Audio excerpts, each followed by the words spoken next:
السلام عليكم، مرحبا بكم في صورة وراء الستار. في هذا الفيديو سنتحدث على الفيلم الجديد لنتفليكس وهو Leave the World Behind. تفسير الفيلم هو بالعربي خلي العالم اللي بتعرفه وراك. معناه العالم سيتغير عن قريب، معناه العالم اللي بتعرفوه خليه وراك، سيأتي عالم جديد. هذا هو معنى اسم الفيلم. والفيلم من إنتاج الرئيس السابق وزوجته باراك أوباما وميشيل أوباما، والشركة متاعهم هاير جراوند. ومعنى هاير جراوند تعرفوه بالعربي هو الأرض العالية أو الأرض التي هي فوق. بمعنى آخر أنه عندما تأتي الكوارث لازم تكون في أرض عالية عشان ما يجيكش السونامي ويضربك السونامي. وحنشوف هذه الصور في الفيلم موجودة، هو أخفاء عنا في هذا الفيلم لكن هي موجودة. إذا بتلاحظ حتشوف، حنوريكم الصور والمعنى الحقيقي للتسونامي. فكان فيلم رائع، وهذا ما تحدثنا عنه منذ سنتين في هذه القناة وعلى الماعز الأليف. أن الماعز الأليف تتحدث على الهجمة الثانية على أمريكا، والآن فهمنا 100% ماذا سيحصل لأمريكا وكيف، وسنتحدث على هذا في هذا الفيديو. يبدأ الفيلم يرينا أنه هناك سايبر أتاك، هجوم إلكتروني كبير على أمريكا يعطل كل من الأقمار الصناعية والتليفونات وشبكة الهواتف والإنترنت وكل شيء، والملاحة والطيران وسقوط الطيارات وكل شيء في هذا الفيلم. وقالوا أنه الصينيين أو الكوريين هم وراء هذا الهجوم. ونشوف هذه من CNN، هذه مقتطف من الفيلم، أن سايبر أتاك across the country، والأكثرية power outage reported along East Coast metropolitan area. في المشهد هذا أيضا الممثلة الرائعة جوليا روبرت بيجيها في التليفون major blackout reported on East Coast، والأكثرية شوف East Coast معناها وين موجودة نيويورك، East Coast of United States. شو بيركز على دايما على الإيست كوست. وهناك واحد من المشتركين في القناة في الصورة وراء الستار قال في التعليق أنه شاف أنه هناك شق في بداية الفيلم في الأبارتمنت أو الغرفة متاع هذا الممثل، وقال أنه يدل على أنه زلزال. يمكن كل شيء محتمل. نحن في هذه القناة ونحن أنا وكل المشتركين فيها نحن بنحلل هنا ماذا سيحدث في المستقبل القريب وماذا هي تخطيطاتهم التي ستبدأ. فنشوف الفيلم أنه بيتحدث أيضا على بيورينا أنه الحيوانات والغزال بيتشنج وبتكون عنده تصرفات غريبة جدا في هذا الفيلم. وشفناها أنه في الماعز الأليف هذه اللقطة الكريسماس دايما بيورينا في آخر الدير هذا اللي هو توا هذا الوقت امبارح أو امبارح هو العيد المسيحيين الكريسماس، ويمثل بالسانتا وبالدير. يرينا أيضا في كثير من اللقطات هذه الغزال في هذا الفيلم، ويمكن بيوحي كما أوحى لنا كما قال لنا الماعز الأليف أن الأحداث تبدأ بعد كريسماس، معناها بعد بداية 2023 بداية 2024 ونهاية 2023. ويتواصل الفيلم. هنا حنشوف أنه هناك صورة في البينتينج، وهي الصورة هذه في الليفينج روم في غرفة الصالون، لتتغير عبر في كل مشهد في كل مقطع من هذا الفيلم تتغير هذه الصورة في الصالون. حنشوفها أيضا في هذا المشهد تتغير. شوفوا جيدا، هي نفس اللامبات ونفس الصالون هو نفسه، لكن الصورة تتغير. شفت نفس الصالون ونفس الواحد، لكن المشهد الصورة في الحائط تتغير.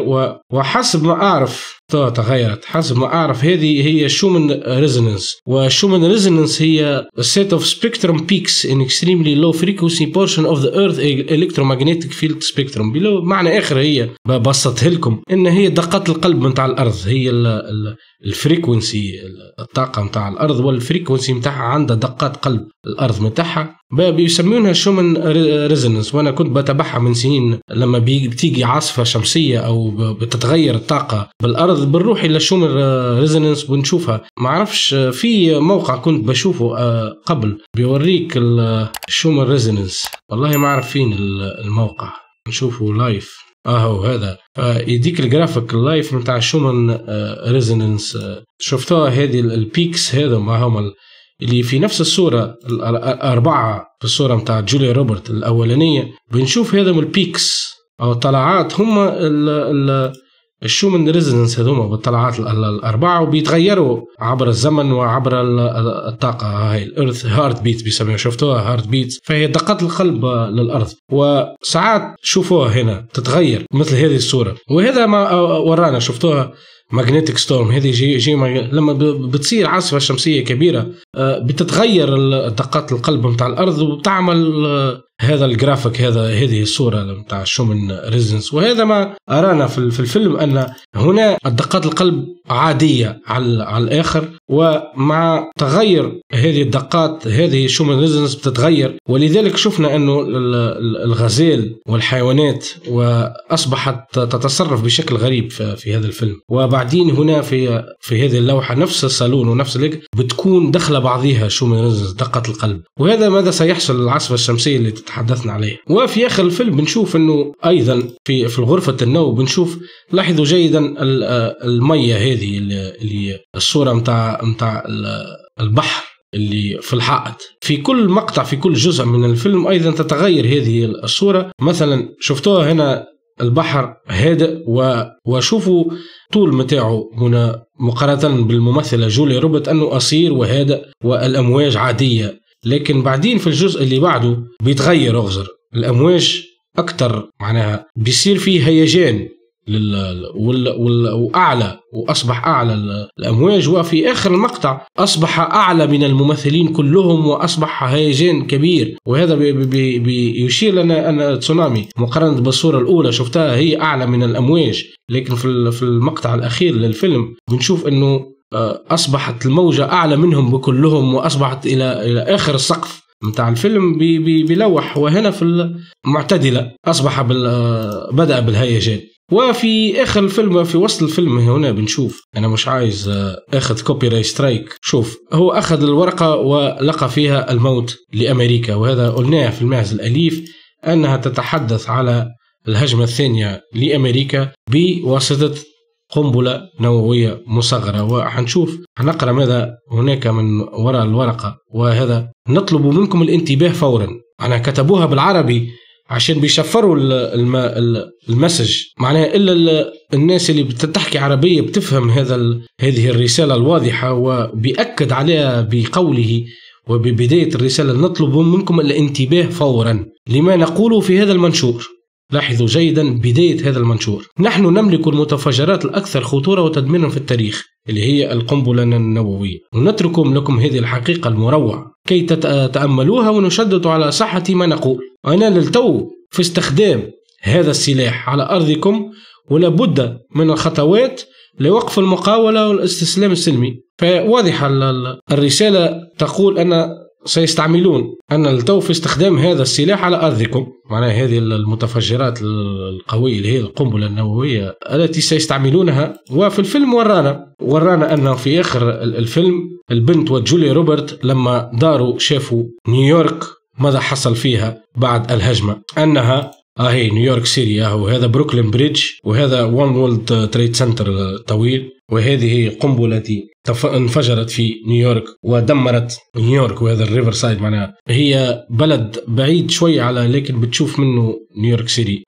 وهذا ما قلناه في المعز الأليف، وهذا ما تحدثت عليه المعز الأليف، أنها الهجمة الثانية بواسطة القارب الذي سيروح إلى أمريكا. وشفتوها هذه الروس النووية وتحدثنا عليه كتير. أنا بعرف أنكم بالنسبة هذا المشاهدين المتابعين الجدد، لكن المتابعين القدم تعرفون أني تحدثت كم من مرة على هذا المشهد، وأنه يرمز إلى قارب سيروح إلى أمريكا ويتفجر هناك. وهذا ما أرانا الفيلم، أنه هذا هو القارب الذي يتفجر. فننتقل إلى أخبار هذا الأسبوع. أنه الفيلم بدأ بالحقيقة وبدأ يتحدث لنا أن في الأخبار أن الصينيين بدأوا بهجومهم الإلكتروني على أمريكا وعلى الكثير من مواقع الطاقة والكهرباء في أمريكا. وهذه واشنطن بوست ديسمبر 11: China cyber army is invading critical US services. وهنا بيقولوا utility in Hawaii West Coast pipeline، فهمني، اللي استهدفتهم الصين، الهاكرز متاع الصين. وفي الفيلم أيضا نشوف في مشهد في الساعة 41 دقيقة إذا ذاكرتي صحيحة. هذا مشهد مهم جدا جدا، وتحدثنا عليه وعملنا فيديو من قبل على هذا المشهد. شو بيورينا كسوف للشمس، كسوف كلي للشمس، وهذا القمر. وماذا يوجد في القمر؟ علم أمريكا. معناها بلغة أخرى صاحب الفيلم والذي كتب السيناريو وتدخل الرئيس أوباما في هذا الفيلم بيقولوا لنا أنه هذا الكسوف الشامل الكلي يسميوه توتال سولار إكليبس سيمر على أمريكا، مش على أي بلد، لا على أمريكا. وشوفوا حالة العلم الأمريكي، خلاص مات، لا فيه لا حياة ولا أحمر ولا أبيض ولا شيء، كله رمادي مدمر كليا، بيلمح أنه دمار أمريكا.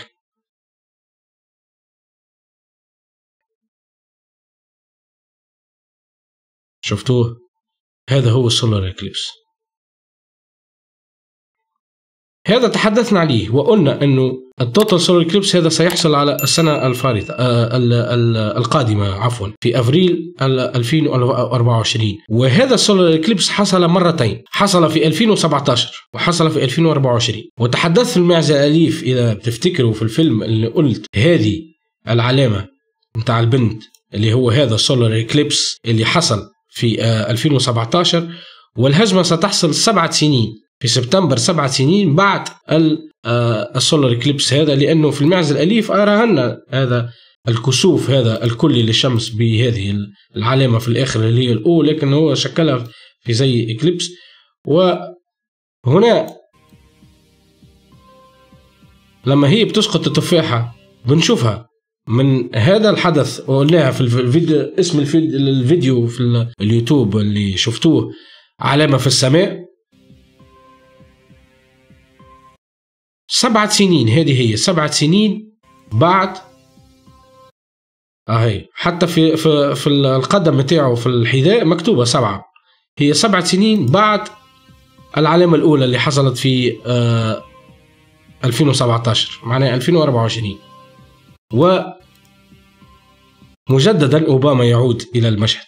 فالذي عمل الفيلم هذا أوباما، وتحدثنا قبل، قلناها حوريكم فيديو إن أوباما تحدث على هذا الحدث على أنه الخطر.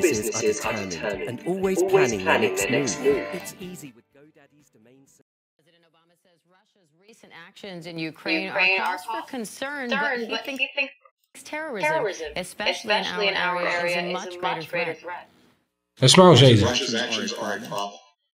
وتحدث عليه هذا الفيديو من قبل، قال أنه الروسيين يمثلون خطر، لكن الخطر الأكبر هو قنبلة نووية تنفجر في مانهاتن، نيويورك.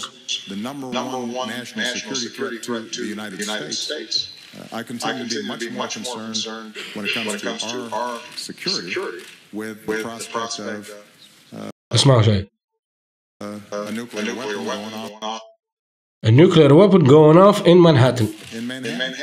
أنا بيقول إنه أنا خائف جدا من هذا الحدث اللي هو أخطر من روسيا، إنه قنبلة نووية تنفجر في مانهاتن. كما شفنا لما قلت إنه عايزوا لنا في الفيلم إنه نهاية أمريكا ستحصل بعد هذا الكسوف الكلي الذي سيحصل على أمريكا. لذلك هو ورانا العلم على القمر، العمل الأمريكي بمعنى هذا الكسوف الكلي. وهذا الكسوف حصل مرتين، 2017 و2024 كما وريناه وقلنا في المعزة الأليف أنه هذه هي 7 سنين اللي بعد الحدث الأول. الآن فهمنا الجزء الناقص لنتحدث ونختم في هذا الفيديو، الجزء الناقص لدمار أمريكا، وهو أن ستبدأ الحرب مثل في المعزة الأليف مع الصين وتايوان وكوريا الشمالية والجنوبية. وكما قال في الفيلم أنه سأل هو صاحب الكونستراكتور، قال له من وراء هذه الهجمة الإلكترونية؟ قال له الصين أو كوريا أو الاثنين مع بعضهم. وهنا نفهم أنه لتهجم على بلد مثل أمريكا بقارب، الناس حتقول إيه؟ ماذا سيقولون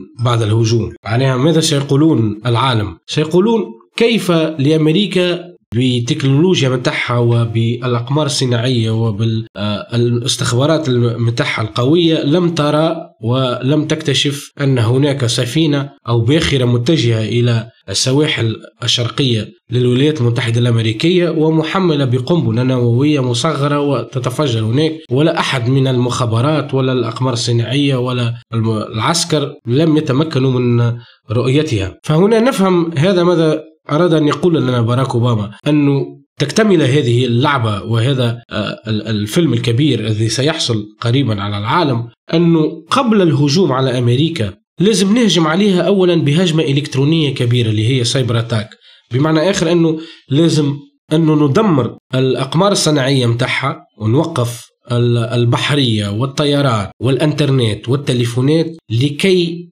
نشرع في المشروع الثاني أو الخطة الثانية، هي أن لما يدخل هذه القارب أو السفينة وتقرب من السواحل الأمريكية وتنفجر هناك، لن يكون هناك لوم على الدولة الأمريكية، لأنها قبلها بأسبوع أو بأيام تم اختراقها وتم الهجوم عليها إلكترونيا وشل كل الحركات متاعها من البنك إلى الانترنت إلى الراديو إلى التلفزيون كما في الفيلم. فهنا اكتملت الصورة الواضحة بهذا الفيلم كيف سيكون الهجوم على أمريكا، أنه سيكون هجوم إلكتروني كبير سايبر أتاك على كل المواقع وعلى كل الانترنت، ولا سيدمرون حتى الأقمار الصناعية متاعها وليشلوها تماما ويعزلوها عن العالم.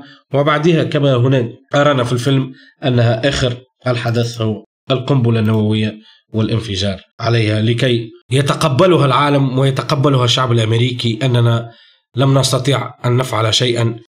وكما أرانا في الفيلم أن الهجوم الإلكتروني سيكون بالصين وكوريا الشمالية، والهجوم النووي سيكون من قبل إيران، ولذلك هي مكتوبة في الورقة من وراء الموت لأمريكا. ونعرف أن هذه المقولة للإيرانيين من سنين أنهم دائما يقولون الموت لأمريكا. وشكرا على المتابعة. إذا هناك معلومات جديدة أنصح بمشاهدة هذا الفيلم.